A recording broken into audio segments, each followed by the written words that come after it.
CCTV footage सामने आ गया है सैफ अली खान पर जिसने हमला किया, उसका जो फुटेज है वो सामने आ गया है। हमलावर को लगातार तलाशने की कोशिश की जा रही है और देखिए वो संदिग्ध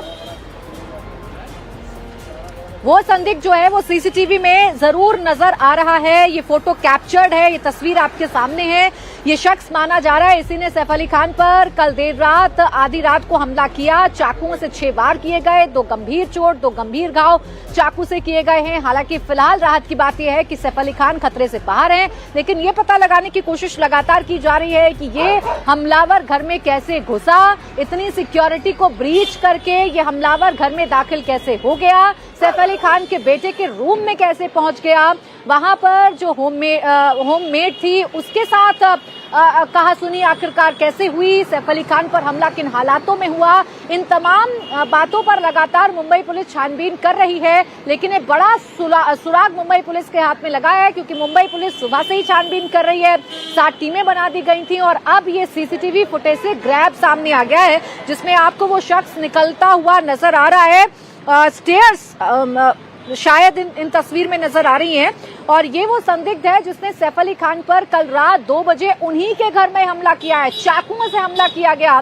जैसे ही खबर सामने आई वैसे ही हंगामा होने लगा, वैसे ही मुंबई पुलिस भी एक्टिव हो गई। छानबीन की जा रही है, पता लगाने की कोशिश की जा रही है कि आखिर ये हमलावर कौन है, किस मंशा के साथ ये अंदर पहुंचा था, क्या वाकई में चोरी की मंशा से सैफ अली खान के घर में घुसा था या कोई और इरादा था, कैसे ये अंदर पहुंचा, ये सब कुछ पता लगाने की कोशिश फिलहाल पुलिस की तरफ से की जा रही है। लेकिन ये बड़ा सुराग आप कह सकते हैं कि फिलहाल मुंबई पुलिस के हाथ में लगा है। मेरे साथ मेरे सहयोगी राजेश इस वक्त जुड़ गए ज्यादा जानकारी के साथ। राजेश, अभी तक चेहरा कौन है, किसने हमला किया, ये पुलिस के सामने नहीं आ रहा था, लेकिन फाइनली हमलावर एक संदिग्ध की तस्वीर तो कम से कम पुलिस के हाथ में, कितनी जल्दी केस सॉल्व होगा?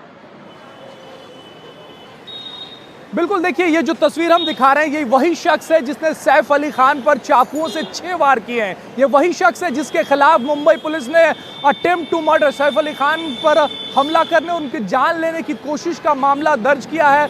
पुलिस ने इसे तलाश रही है और इस शख्स को आइडेंटिफाई कर लिया गया है। पुलिस सूत्र जो है बताते हैं कि इसे आइडेंटिफाई कर लिया गया है कि ये शख्स कौन है। यही वजह है कि पुलिस दावा कर रही है कि जल्दी ये उनके गिरफ्त में होगा। हम तस्वीरों में देख सकते हैं कि सीढ़ियों के जरिए ये शख्स जो है वो चढ़ा था और सीढ़ियों के जरिए ये हमला करके बाहर आ रहा था। और सीसीटीवी ग्रैब में आप वक्त भी देख सकते हैं, 2:33 रात के ये हमला करके उतरते वक्त का ये फोटो है जब ये शख्स सैफ अली खान पर हमला करके भाग रहा था वहां से।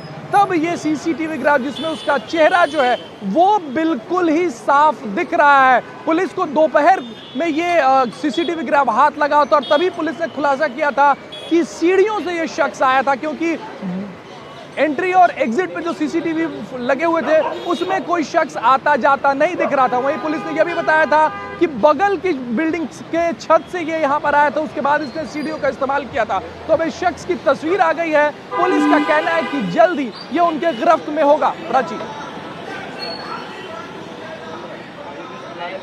बिल्कुल, देखिए सीसीटीवी फुटेज या सीसीटीवी ग्रैब जो है ये साफ तौर पर पुलिस के लिए बड़ा मददगार साबित होगा और जैसा आप बता रहे हैं कि आइडेंटिफाई भी कर लिया गया है। बहुत जल्द ये जो हमलावर है ये मुंबई पुलिस के हाथों में होगा, ऐसा कहा जाए तो गलत नहीं होगा। अब राजेश, ये तस्वीर सामने आने के बाद ये भी तकरीबन साफ हो जाएगा कि अंदर कैसे दाखिल हुआ, सैफ अली खान के घर के भीतर कैसे दाखिल हुआ और वहां पर कैसे उसने सैफ अली खान पर हमला किया चाकुओं से। देखिए पुलिस के पास पूरी कहानी है, लेकिन पुलिस अभी बहुत फूक फूक कर कदम रख रही है। यही वजह है कि पुलिस कह रही है कि जब तक अक्यूज यानी कि आरोपी उनके गिरफ्त में नहीं आ जाता तब तक वो पूरा खुलासा नहीं करेंगे। लेकिन जो सूत्र हैं वो यही बता रहे हैं कि इसने पहले से मुआयना कर रखा था और कहां से एंट्री हो सकती है सैफ अली खान के घर में वो इसे पता था। और यही वजह है कि वो उसने जहांगीर का कमरा चुना और वहां से घुसने की कोशिश की। पुलिस का कहना है कि वो उस कमरे के जरिए सैफ के घर में घुसना चाहता था, वहां चोरी करना चाहता था, लेकिन जहांगीर के कमरे में घुसते ही नैनी की नजर पड़ गई, यानी कि लीमा की नजर पड़ गई उसके ऊपर और उसका पूरा प्लान जो है वो चौपट हो गया। सैफ आया और उन पर चाकुओं से इसने वार किया है। तो जहांगीर के कमरे में घुसा है, पुलिस इस बात को लेकर पूरी तरीके से कंफर्म है कि शख्स ने पहले जरूर मुआयना किया है। यही वजह है कि इसने वो जगह चुनी जो सबसे कमजोर एंट्री पॉइंट था सैफ के घर में। कोई भी फोर्स्ड एंट्री कहीं पर दिख नहीं रही है। पुलिस जो तफ्तीश कर रही है उसमें बता रही कोई फोर्स्ड एंट्री नहीं है यार, कोई दरवाजा टूटा हो, कोई लॉक टूटा हो, ऐसा नहीं है। तो क्या किसी खिड़की से घुसा है या किस जगह से घुसा है वो पुलिस तफ्तीश कर रही है। लेकिन अब चेहरा सामने है, अक्यूज यानी कि आरोपी जिसने बिल्कुल राजेश, और इतनी सटीक जानकारी इस हमलावर के पास कैसे पहुंच गई? कौन सी खिड़की रात में खुली रहेगी या कौन सी खिड़की से वो अंदर कमरे में दाखिल होगा जिससे सिक्योरिटी की नजर उस पर ना पड़े, ये सब पता लगाना वाकई में इसके पीछे क्या थ्योरी है ये पुलिस जांच करेगी। लेकिन जो सीसीटीवी ग्रैब हमें दिख रहा है उसमें टाइमिंग भी नजर आ रही है। ठीक हमले के बाद का ये ग्रैब जरूर नजर आ रहा है क्योंकि 2 बजे तकरीबन सैफ अली खान पर हमला किया गया था और ये जो तस्वीर आप देख रहे हैं इसमें 2:33 बज रहे हैं, यानी कि 2:33 यानी हमला करने के बाद ये शख्स जब भाग रहा था इसने स्टेयर्स का सहारा लिया, यानी इसने सीढ़ियों का सहारा लिया। ये जानता था कि अगर बाकी जगहों से भागने की कोशिश करेगा तो शायद पकड़ा जा सकता है, इसलिए इसने सीढ़ियों का सहारा लिया और सीढ़ियों से सहारा लेकर ये नीचे की तरफ उतरा और फिर भाग निकला।